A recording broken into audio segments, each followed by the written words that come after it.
Hi Virgo, welcome to Higher Source Tarot for a tarot reading for all Virgo, Sun, Moon, Rising, and Venus. Thanks to everybody for the support. I send you love and appreciation every day, and if you're new here, welcome to you. I post new readings every Friday and again on Monday. So if a reading doesn't resonate, come back in a couple of days. You can watch a new reading. Fridays are always a general reading. Mondays are different style every week. So if you like tarot and you like the channel, I'd love to invite you to subscribe to Higher Source Tarot. All right, what advice do you have for Virgo? Sun, Moon, Rising, and Venus. What does Virgo need to know, please, for the best and highest good of all concerned with Virgo? Messages for Virgo, please. Okay, here we go. So we'll start here with the tarot, and then we'll have the angel answers. You've got the Four of Wands, the Ten of Swords, the Four of Swords, the Seven of Wands, the Three of Cups, the Moon, the Chariot, and the Lovers. Really an interesting reading. Well, I feel like if you've had a breakup with somebody, you definitely have reconciliation coming forward. There's definitely something really nice here with the Chariot, the Lovers, and the Three of Cups, and the Four of Wands, really. Others of you, though, if you're in a relationship, I feel like they're telling you to make sure you give it time. Give time to the relationship. If you're working really hard or you're focused on other things in your life, it's almost like the relationship is taking a back seat or something like that. Or maybe it's somebody that you're attracting to, but there's something up here with just feeling run down, feeling like there's too much focus on career or focus on some other area. If it's even with the swords that are there, those are generally about too much thinking, and I feel like that Seven of Wands is related to it. So you have Gemini, Cancer, and Pisces here. You've got water, fire, and you certainly do have air too. So with the Four of Wands, I mean, when we start to look at this, it's beautiful. You've got, a card of marriage, a card of a soulmate, and this card of law of attraction and success. The Four of Wands is a wedding ceremony, Hindu wedding ceremony. So anybody who's planning a wedding, I do feel like it's bound to happen, but if there's some kind of conflict, don't let it blow up into something more than it needs to be with that Ten of Swords. And you may have some little speed bump, but you know what? When we hit those, we don't turn the whole car around. We just kind of slow down and go over it. So with the Four of Wands, it's definitely a union. It's being released from restriction. Now in career, the Four of Wands can indicate a stepping stone. So if you've had a job or you're at a job where you feel like it's a bottomless pit almost, like you're putting in, you may be manifesting a new job down here, something that brings you a lot of relief. But I feel like there's sort of this period of like, I just have to get through this. I keep hearing that. So with the Ten of Swords, the black in the background indicates ignorance. Some of you, it can be a physical issue. Now, we don't use tarot for medical advice, but it does sometimes relate to the physical body. And so it can be getting run down, working too hard, just not feeling good. It could be something else too, like in terms of actually having some kind of a medical issue or illness. Illness is really what I'm getting at. But I feel like with the black, it's like you don't see it coming.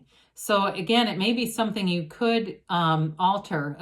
Tarot is your best friend that gives you advice ahead of time. So if you heed it, you start to say, you know what, I've been working a lot. I've been doing a lot of running around. I'm just going to sit my ass down for a weekend. I'm going to relax. I'm going to sleep, drink lots of water. And you may find, well, I never had anything happen, but I did take a break. I made sure that I took care of myself, because you got it here too with this taking a break kind of stuff. This Four of Swords, fours are all about order. They get things back in alignment. So this one is getting you back to center. You hang up those swords. And again, for somebody, I feel like you do need to take a break from whatever it is that you're doing. I like the Seven of Wands in general, but I do feel like with these two connected to it, there just might be a little too much effort. And you have it with the Chariot. Again, the Chariot's a fabulous card too. But when you start to see these showing up around it, I still feel like they're telling you you need a bit of a break, or if there's been something that's been very stressful mentally to you, that again may be time for a break. Others of you, if it's a relationship that's broken off, I'm telling you, it's coming back around. It's in the cards. So I'd say be easy about it. You know, allow it to unfold, allow it to happen. Find joy in the journey, meditate, get back to center here. Knock and the door will open, ask and it is given. So with the Seven of Wands, very persistent type of energy. You know, when they go low, you go high kind of energy. But with this, he finds solutions. Sevens are about successful conclusions. Wands are that passion, that expansion, that go-getters kind of energy. So for some of you, we mentioned with work, it could be a stepping stone or feeling like you're really putting a lot into it. And this may be that sort of energy of like, if I just get through this, I know it's going to get better. I know this is going to get easier. For some of you, you're definitely manifesting a change and you're going to have a choice about work here. There's going to be a new opportunity. It may be a transfer or maybe even leaving that, whatever you're doing and going somewhere else.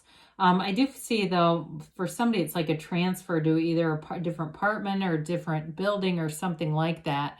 But either way with this, you continue to go. I mean, it's a conquering spirit. You don't give up with this energy. The only thing we have to be careful about with this one is it can be a bit of force manifesting, and that's not sustainable. We'll get stuff, but then it reverts back because it just wasn't in a high vibrational place. It was more from the ego level, which can also be about the Chariot too, so we've got to be a little cautious there.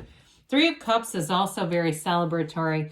They are raising those cups in celebration. They are looking at them with full appreciation. And so it can be the guidance of just being in that place of appreciation right here, right now. Finding out the littlest stuff. I don't care if it's a sunset when you're driving home, really seeing it and being in the moment with it. And the next thing you know, there's the phone call or the text. Because this is the card of reunions. For others of you, though, if you do go to some kind of event, and the Four of Wands is not necessarily your wedding, but it's an event where people are, you know, it could be a wedding or they're just celebrating in general. I do feel like you're going to have a nice reunion with people around you. This is a card of happiness. They're dancing. They're joyful. There's no downside to this. Cups are about love and they're about that great life. And so this may be just the break that you need too, bringing in some fun and not too much focus on work. So the moon always mirrors the sun. And then you've got these lovely yads coming down, the first letter of the name of God in Hebrew. They're gifts coming in for you in a new cycle. So with the moon, we always want to set our intentions. It's where hidden things come out. So in terms of reconciliation, they've kept tabs on you. I feel like they know a lot more about you than you might even realize, not to be creepy. But I do feel like there's something hidden here that's going to be revealed. And it's also a card too, though, that reminds us we all come from source energy. We're all connected. We're all one. I am the universe. It's all part, you're all part of it. So there really is no separation aside from what the ego and the mind will have us thinking. And that's really what gets us agitated. With this, though, it's a new cycle. It's going to bring in some changes for the better. And I do feel like it brings in a little more relaxed energy, more time for fun. If you've really been, again, working hard at something, you're going to get to the place where it's got a lot more balance. So there's not so much of that sort of effort and earnestness. Well, the Chariot we do like. The Chariot also brings in balance with the white and the black Sphinx. Okay, that's part of the symbols in the Chariot. The Chariot's bringing heaven to earth, though. The celestial curtain represents the divine, and it's a chariot that's planted firmly on the ground. It's a picture too of protection. Okay, so really some of you, it may be that energetic protection, or for some the physical, if you do need some rest and kind of R&R. But the Chariot is all about success and victory.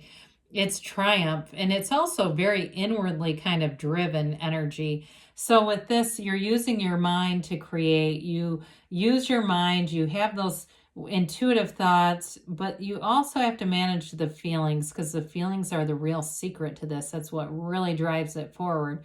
So being aware of what kind of thinking you're having, because we don't want to be in Ten of Swords thinking for too long, or we'll start to manifest stuff that feels more and more like the Ten of Swords. So with the Lovers here, we mentioned before, you're definitely manifesting a relationship, and it's real love here. It's a soulmate connection. Some would say it's the twin flame card.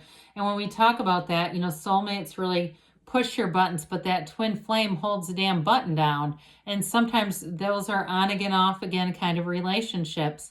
But there's definitely growth here. This is a beautiful, loving kind of right relationship inside and out. And we also have a lot of symbolism here. You've got the Archangel Raphael with the conscious mind is represented by Adam. He's always looking at his subconscious or Eve. So the conscious influences the subconscious, which is also connected to the divine. She doesn't even notice that serpent over her shoulder because the subconscious is focused on the divine, not on those worldly temptations. It's just the subconscious does what you tell it to, really. It's programmed that way. So for some here, if you're saying, well, I look at what I'm receiving out of the subconscious, I need some reprogramming, go for it. This is all about overcoming obstacles, and it is making a decision to love. So whatever you've had going on here, whatever the holdup is with the Ten of Swords, you overcome it with this.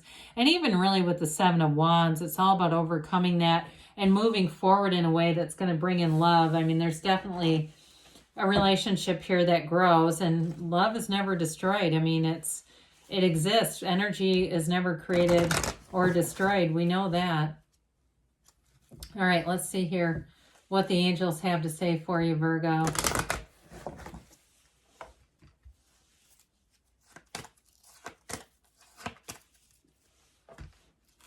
All right.